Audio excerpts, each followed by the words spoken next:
Why have you advised your wife to invest in index funds after your death rather than Berkshire Hathaway? I believe Munger has counseled his offspring to, quote, not be so dumb as to sell.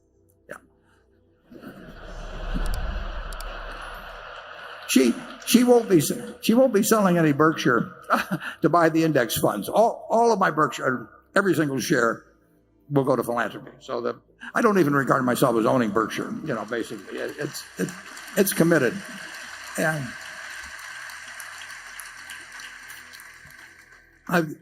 so far about 40% has already been distributed.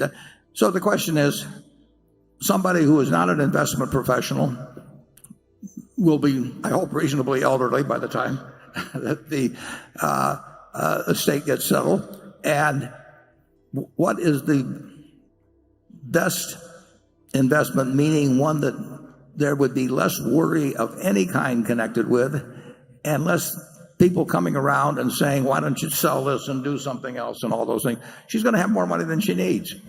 And the big thing then you want is money not to be a problem. And there will be no way that if she holds the S&P, or virtually no way, absent something happened with weapons of mass destruction, but virtually no way that she'll have all the money that she possibly can use. She'll have a little liquid money so that if stocks are down tremendously at some point, they close the stock exchange for a while, anything like that, she'll still feel that she's got plenty of money. And the object is not to maximize. It doesn't make any difference whether the amount she gets doubles or triples or anything of the sort. The important thing is that she never worries about money the rest of her life. And I had an Aunt Katie here in Omaha, who Charlie knew well, and worked for her husband, as did I. And she worked very hard all her life and had lived in a house she paid, I don't know, $8,000 for, 45th and Hickory, all her life. And because she was in Berkshire, she lived to 97. She ended up with, a few $100 million. And she would write me a letter every 4 or 5 months, and she said, "Dear Warren, I hate to bother you, but am I going to run out of money?" And and I would write her back, and I'd say, "Dear Katie, it's a good question, because if you live 986 years, you're going to run out of money." And then about 4 or 5 months later, she'd write me the same letter again. And I have seen, there's no way in the world, if you've got plenty of money, that it should become a minus in your life. And there will be people, if you've got a lot of money, that come around with various suggestions for you, sometimes well-meaning, sometimes not so well-meaning. So if you've got something that's certain to deliver, it was all in Berkshire, they'd say, well, if Warren was alive today, he would be telling you to do this. I just don't want anybody to go through that. And the S&P will be I think actually what I'm suggesting is what a very high percentage of people should do something like that.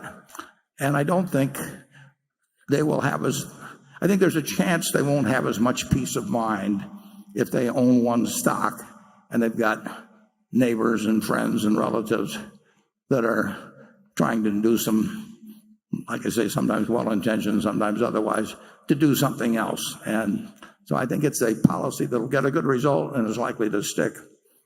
Charlie? Well, as Becky said, the Mungers are different. I want them to hold the Berkshire. Well, I want to hold the Berkshire too. No, I don't like the. I recognize the logic of the fact that S&P algorithm is very hard to beat. Diversified portfolio of big companies, it's all but impossible for most people. But I'm just more comfortable with the Berkshire. Well, it's the family business. Yeah. But I've seen too many people as they get older, particularly being susceptible and just having to listen to the arguments of people coming along. Well, if you're going to protect your heirs from the stupidity of others, you may have some good system, but I'm not much interested in that subject. Okay.